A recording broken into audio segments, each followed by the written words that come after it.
Hi everybody, in this video I'm going through the dashboard of System.io. So once we log in to our System.io account, we are presented with a dashboard of System.io. Here on top you see a couple of tabs that I'm going to explain in future videos. As of now, you can just see here on the left hand side, new leads for the last 31 days.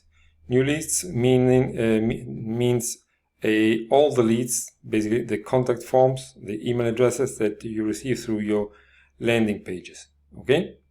So a counter, 31 days, all the new leads. On the right hand side then you see exactly the leads, when they came in and at what time.